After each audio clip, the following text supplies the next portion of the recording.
तो हमारे पीछे के वीडियो को देख कर क्या सोच रहे हैं कि क्या हो रहा है पीछे? ये खाली खाली जगह कहाँ का है? ये जो लोग बैठल है काहे बैठल है? ये सोच रहे हैं ना। तो चलिए, पीछे जितना आप दिख रहे हैं ना तस्वीर, समझिए एक प्रकार से हम बता रहे हैं। ये तस्वीर जो है, एक कथावाचक बाबा बैठे हुए हैं, प्रवचन दे रहे हैं। और प्रवचन में लोग जो है प्रवचन सुनने के लिए बैठा हुआ है। लेकिन जहाँ जहाँ पे लोग बैठा हुआ है उसको तो आप देख लिए, लेकिन जहाँ पे लोग नहीं बैठा है उसको भी देख लीजिए।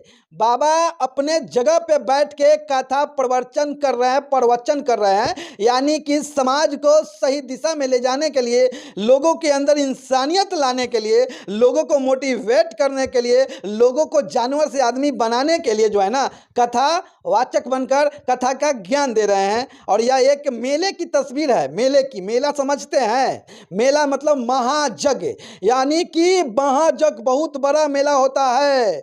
और इस महायज्ञ में विश्व की कल्याण की बातें करने के लिए बहुत आचार्य लोग, बड़े बड़े विद्वान लोग जो है ना आते हैं और इस प्रकार से बैठकर कथा कहते हैं, ज्ञान देते हैं, ताकि इंसान के अंदर की कमियों को बाहर निकाल कर फेंका जाए और उनको जानवर से इंसान बनाया जाए। लेकिन आप तस्वीर को देखकर सोचिए, जिस मेले में हजारों हजार लोग आते हैं मेला घूमने के लिए, और जिस तस्वीर हमारे पीछे, ये सारा तस्वीर जो चल रहा है हमारे पीछे, इस तस्वीर में आपको कितनी भीड़ दिख रही है? जहाँ पे कथा इतनी ज्ञान की बातें बताई जा रही हो, वहाँ पे जगह खाली पड़ी हुई है। वहाँ पे तो भीड़ पर भीड़ लगा होना चाहिए। पता है क्या है? क्योंकि यहाँ पे ज्ञान की बात हो रही है, इसलिए लोगों को इंटरेस्ट नहीं है। अगर वहीं यहाँ पे कोई ऑर्केस्ट्रा का डांस होता, लवंडा डांस होता, तो यहाँ पे पैसों की बौछार के साथ साथ हयो चलता और भीड़ इतनी होती कि खड़ा होने के लिए जगह नहीं होता और मार धार सब हो जाता। लेकिन यहाँ पे ज्ञान की बातें हो रही हैं। अब आप कहिएगा कि और बागेश्वर धाम वाले बाबा के पास देखते हैं कितना भीड़ रहता है, पैर रखने के लिए, चींटी ससरने के लिए जगह नहीं रहता है। तो वहाँ भी एगो सच्चाई है। आ रहे हैं ज्ञान धीरेन्द्र शास्त्री बाबा जो मठाधीश है बागेश्वर धाम वाले, पटना आ रहे हैं, लेकिन पटना में जगह तो नहीं मिला है। तो पटने बिहार में कहीं दूसरे जगह मिला है जहाँ पे आ रहे हैं। और ये उनका प्रॉब्लम है, आए जाए नहीं जाए। लेकिन हम आपको बता दें कि यह अभी जिस तस्वीर को हम दिखा रहे हैं पीछे से, और जो जितनी जनसंख्या आपको दिखाई दे रही है, जितने जगह खाली दिखाई पड़ रहे हैं, अगर यह बाबा के जगह पे कोई दूसरा कोई रहता ऑर्केस्ट्रा वगैरह, तो ये पूरा जाम लग जाता, यहाँ पर पूरा जाम लग जाता।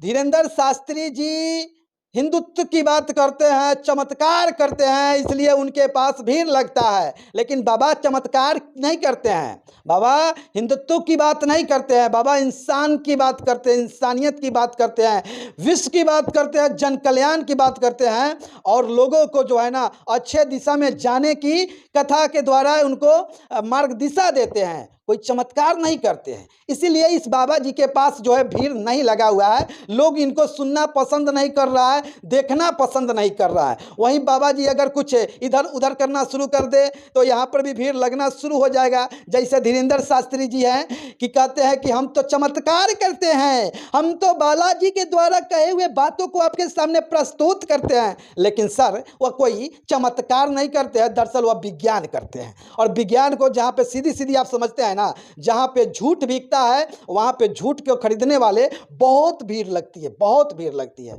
लेकिन जहाँ पे सच्चाई बिकती है, जहाँ पे दूध बिकता है, उस दूध को खरीदने वाला बहुत कम लोग होता है। इससे ज़्यादा बेहतर उदाहरण मैं आपको दे नहीं सकता हूँ। बस यह तस्वीर वही चीज़ दर्शा रहा है कि यहाँ पे ज्ञान की गंगा बहाई जा रही है, तो इसको सुनने वाला कोई नहीं है, इसको देखने वाला कोई नहीं है। यहाँ पे ज्ञान की गंगा बहाई जा रही है तो एका दुका 50 लोग मात्र बैठे हुए हैं, कुछ महिलाएं बैठी हुई है, बच्चे नौजवान का तो पता नहीं है। वहीं चाचा चाची लोग बैठा हुआ है, जिनको पैरों से चला नहीं जा रहा होगा, मेला में घुमा नहीं जा रहा होगा, वही लोग आकर बैठ गए हैं बाबा के कम से कम प्रवचन को सुन ले।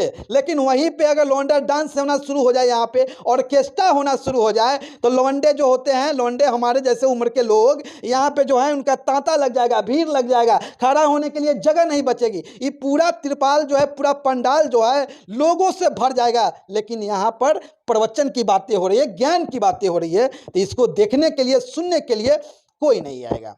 अब बस लोग कहेंगे कि अरे हमको हिंदुस्तान को जो है हिंदू राष्ट्र बनाना है, हमको ये करना है वो करना है। अरे तुमको कुछ नहीं करना है, तुमको जो है एक दूसरे को लड़ाकर दंगा कराना है, बस यही काम करना है। लेकिन इससे कल्याण नहीं होने वाला है।